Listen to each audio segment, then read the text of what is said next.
सुप्रिया सुनेत, अचानक राहुल गांधी और प्रियंका गांधी वाड्रा क्यों मजबूर हुए कि आज जेई नीट पर ट्वीट किया जाए, इस पर अपनी बात रखी जाए? क्या यह लगने लगा कि आम आदमी पार्टी मुद्दा हाईजैक कर लेगी? क्योंकि छात्र तो बेचारे बहुत दिन से सोशल मीडिया पे धक्के खा रहे थे। अरे रोहित जी, हर चीज राजनीति से की बातें नहीं होती, कुछ चीजें राजनीति से ऊपर होती हैं। ये एग्जाम्स जो तय हुए हैं सितंबर में होना, पहले कुछ आंकड़ों की बात, अभी कुछ बात राघव जी ने बताई, कुछ बात मैं बताना चाहती हूँ।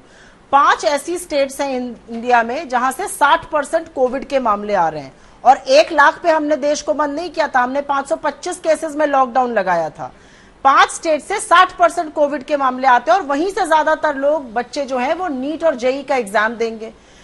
अब आप असलियत जान लीजिए प्रेपरेशन की। बिहार में 7 सेंटर हैं जेई के, और उत्तर प्रदेश में जहां पर 75 जनपद हैं वहां पर 17 सेंटर हैं। इसका मतलब कि ट्रैवल करके जाना होगा, कोई भी सवेरे तो पहुंचेगा नहीं, एक दिन पहले ही पहुंचना चाहेगा। ये 12वीं पास बच्चे, इनके साथ इनके पेरेंट्स भी जाएंगे। अब सोचिए कि जिन राज्यों में पब्लिक ट्रांसपोर्ट अभी बंद है, किस तरह से ये लोग पहुंचेंगे। लॉजिस्टिक्स तो एक समस्या है, और बाकी समस्या है किस तरह से, कितना खर्चा होकर, कितनी मुश्किल से ये लोग पहुंचेंगे, कहां रुकेंगे, कितना एक्सपोजर होगा, कितना ससेप्टेबिलिटी टू इन्फेक्शन होगा। इसलिए इसका विरोध किया जा रहा है। इसमें राजनीति मत लाइए। आपने कहा ना आपके साथ छात्र जुड़ रहे हैं और कई करियर काउंसलर्स भी जुड़े हैं, मुझे लगता है वो सब इस बात की पुख्ताई करेंगे कि भाई कुछ भी चीजें राजनीति से ऊपर होती हैं। क्या हम अपनी आने वाली जनरेशन को इतने बड़े रिस्क के लिए एक्सपोजर कर सकते हैं? अगर 8 से 10% पॉजिटिविटी रेट है, एसिम्प्टोमेटिक कैरियर्स हैं, जहां पर सेंटर ही इतने कम है, वहां पर आप क्या सोशल डिस्टेंसिंग कर पाइएगा? आप पेरेंट्स को लाने को मजबूर कर रहे हैं। और सबसे बड़ी बात यह है कि ये जो असमंजस की स्थिति एक बनी हुई है, बच्चे सोच रहे हैं कि कुछ तो सरकार करेगी, सरकार कुछ नहीं बोल रही है, उससे बड़ा एक भय का वातावरण बना हुआ है। आज सवेरे एक बच्चे का मेरे पास फोन आया, उसने कहा मैं कंसंट्रेट नहीं कर पा रहा हूं, मुझे समझ में नहीं आ रहा मैं क्या करूं। तो इस पर सरकार को क्लैरिटी, कुछ सकारात्मक निर्णय पे पहुंचना पड़ेगा, क्योंकि हमारे बच्चों की जिंदगी का मामला है। ये लॉजिस्टिक्स का इशू तो है ही।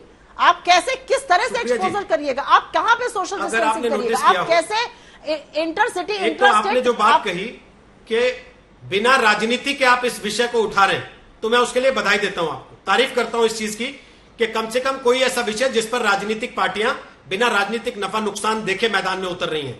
क्योंकि ये बच्चे पिछले कई दिन से सरकार तक अपनी आवाज पहुंचाने की कोशिश कर रहे हैं। लेकिन अगर आपने नोटिस किया, और राष्ट्रीय परीक्षा एजेंसी ने 2 दिन पहले ट्वीट किया, उन्होंने तो सारी बातें लिख दी कि अदालत ने जो कहा है उसके आधार पे हमने तय कर लिया, इतनी से इतनी तारीख तक जेई की परीक्षा होगी, इतनी से इतनी तारीख तक नीट की परीक्षा होगी, यहां सैनिटाइजर भी होगा, यहां पर मास्क का भी ध्यान रखना होगा, यहां पर आपको सोशल डिस्टेंसिंग का भी पालन कराया जाएगा। लेकिन क्या हम ऐसी स्थिति में हैं कि हम लॉजिस्टिकली ये सारी चीजें जैसी कागज पे कह रहे हैं वैसे जमीन पे करवा पाए? हालात हैं ऐसे? बिल्कुल नहीं, बिल्कुल हम ऐसी स्थिति में नहीं है। हम ऐसी स्थिति में बिल्कुल नहीं है, क्योंकि सेंटर्स कम हैं, सेंटर्स लिमिटेड हैं। सेंटर्स इतने लिमिटेड है कि लोगों को 400-400 500-500 किलोमीटर की दूरी तय करके जाकर इम्तिहान देने पड़ रहे हैं। उनके साथ उनके पेरेंट्स आएंगे, क्योंकि ये बच्चे 10-12वीं पास बच्चे ही हैं। आप कितना एक्सपोजर कर रहे हैं, कहां पर आप इतनी दूरी करके बिठा सकते हैं? एक एग्जाम करने में तो नानी याद आ जाती है। छोटे शहरों में 7 सेंटर है, बिहार में बाढ़ आई हुई है, बिहार में 17 सेंटर है, उत्तर प्रदेश में, और 75 जनपद है। कितने लोग कितना ट्रैवल करके आएंगे? कितना एक्सपोजर हम कर रहे हैं, कितना हम एक्सपोज कर रहे हैं अपने बच्चों को, उनके पेरेंट्स को, और कितना खर्चा करा रहे हैं ये भी देखिए, क्योंकि पब्लिक ट्रांसपोर्ट चल नहीं रहा है। ये सब लोग प्राइवेट व्हीकल करके आएंगे, सबके पास तो 4 पहिया गाड़ी नहीं होती है, बारिश का मौसम है। कुछ तो लॉजिस्टिकली भी सरकार को सोचना पड़ेगा ना, सरकार को थोड़ा सा संवेदनशील होना पड़ेगा इसमें। सुप्रीम कोर्ट ने डिसीजन दिया है, लेकिन the ball is in the court of the union government. नमस्कार, मैं हूं अंजना ओम कश्यप। हमें उम्मीद है ये वीडियो आपको पसंद आया होगा। लेटेस्ट खबरों के लिए यूं ही देखते रहिए आज तक, और इस वीडियो के पसंद आने पर लाइक, शेयर एंड सब्सक्राइब करना ना भूलें।